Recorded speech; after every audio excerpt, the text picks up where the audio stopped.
Happy holidays, guys, and welcome to another episode of my Vlogmas 2022. So today we are making charcuterie boards. I love making charcuterie boards this time of year because the grocery stores is full of so many meats and cheeses and so many items you can put on the board. So we're going to talk about different type of boards we can use and all different types of items that you can use to create a really beautiful, yummy, delicious charcuterie board. So let's head to the grocery store and see what items we can find.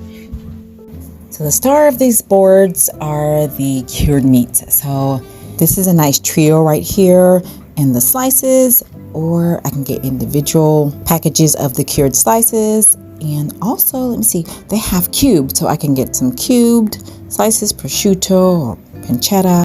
Now let's see what kind of cheeses they have. There's always so many. We have brie, camembert. Oh my God, there's so many cheeses. I really never know which ones to get, but I would suggest get your favorite types of cheese because there's so many. Like here, there are cubes, so many different shapes. So I'm gonna just get some. Oh, this is my favorite. I love this. I think it's pronounced boysen cheese. I used to get it in Europe, and they have the pepper flavor. Here they have the chives and the garlic. And I really love this cheese. It's a nice creamy spread. And I'm gonna get couple of these cheese blocks. I guess I'll get some of these and just cut them up myself. But what I love about these boards, at this time of year, you can get cheeses that are pre-sliced, or you can get such a wide variety of flavors. Oh, look, they have some like charcuterie boards already made. Like if you're going to a party, this would be really cool just to take with you. But if you're gonna, of course, make one at home, I suggest that you make them yourself because you can be creative as you like. So let's go look at crackers. Let me see what they have. Okay, so when it comes to crackers, again, there are so many, just like the cheeses. There are many. These pita ones are pretty cool. Let me see. So I got a lot of different flavors here. You got the rounds, clubhouse. Oh, okay. The 6 crackers is a nice assortment of crackers that come in different shapes and flavors. Let's go see what else they have. Oh, I love this section. This is like the specialty food section because they have all the things for a charcuterie board. So I have jams right here. Oh, what else? We have some pickles and some olives and nuts. Let's see what else is on here. We have some, chocolates. So chocolates are good for a nice sweet flavor. Oh, I'm going to get some of these breadsticks. I really like these. What are these? These are cheese crisp. Okay, these are good. I like those. I'm in Aldi, so I'm going to go see if they have any boards. Oh, here's one. This one's heavy. This is really heavy. This is a nice one, though. Oh, so this makes a really nice presentation board if you want to do a round board. I do have a couple already that I actually ordered from Amazon, but this is really nice. I wish I had seen this one first. I am back from the grocery store. Let me show you guys my charcuterie board. I actually found it on Amazon. And this is like a 2-piece board. It came with like a little round disc, and then there was like a flat board. It has sections or compartments that you can put or display your items. So I really thought this is cute. It has a little section I can put my jellies. I did buy some jellies or jams spread to put in some of these. So I think these are perfect to hold it. And it has a little round tray on top, and you can just separate them. And when you create your board, you can put one on each side. I love the serving utensils that come with this one. These are really cute. And it's a little magnetic, I guess, holder that sits on the side, and it stores all of your utensils that you can use to cut your cheese and, serve yourself. So this is the board I'm going to be using when I do the display, but this is really cute. I think I'm just going to use the regular flat one and for like my cheeses, and then the round one, maybe I'll make a dessert one. So I have another board that's really cute, and it's a round shape with a handle, and it's really thick. This one is really, really cute. I really like this one. And it's just like really beautiful, beautiful wood. One thing I learned is that you need to condition your wood. And let me show you guys what I used for that. So when you first get your charcuterie board, you want to condition it with a food grade mineral oil. This is the kind that I use from 13. I got it from Amazon, and basically you want to rub it all over the board. You can use your fingers or you can use a rag, and you're just going to massage it into the board, front, back, sides, everything. And then you let it sit for like 4 to 24 hours before you put any food or anything on it. And since we are spending the holidays together, let's oil a board together. So if you have your charcuterie board and you have some food grade mineral oil, let's get it out and get the board ready.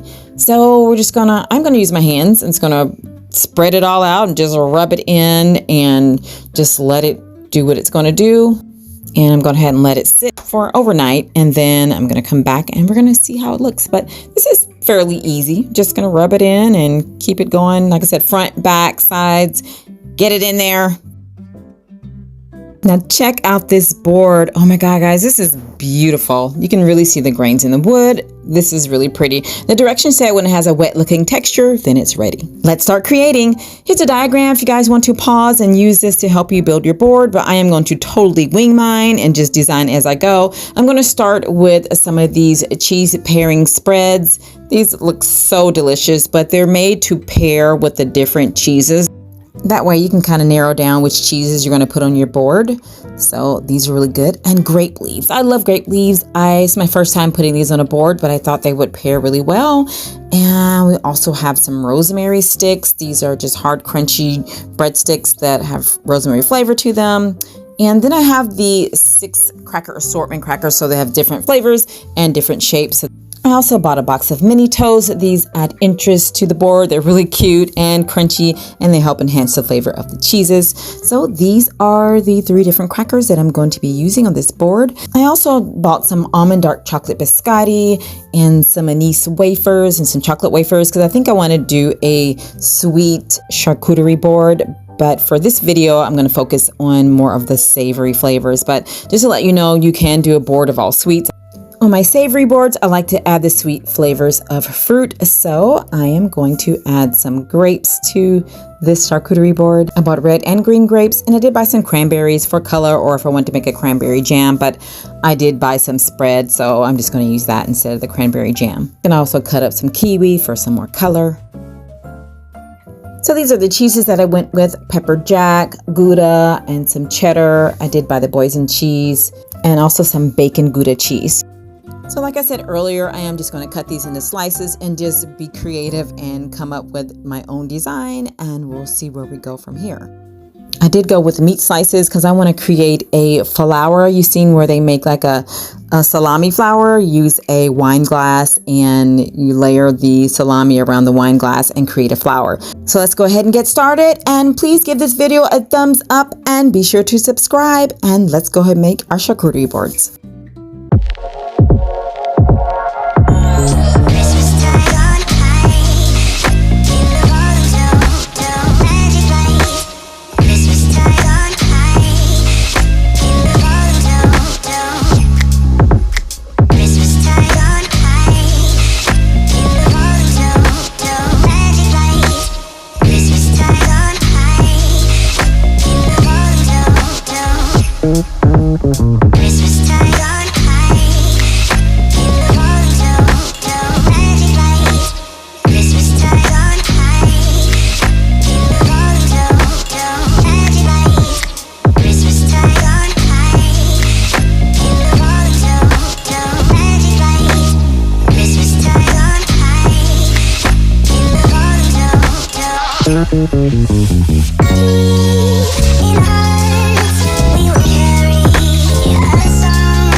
This board came out so beautiful and I can't wait to grab a bite. I'm gonna get me a drink and go ahead and enjoy my charcuterie board. Thanks for watching. Until next time, bye.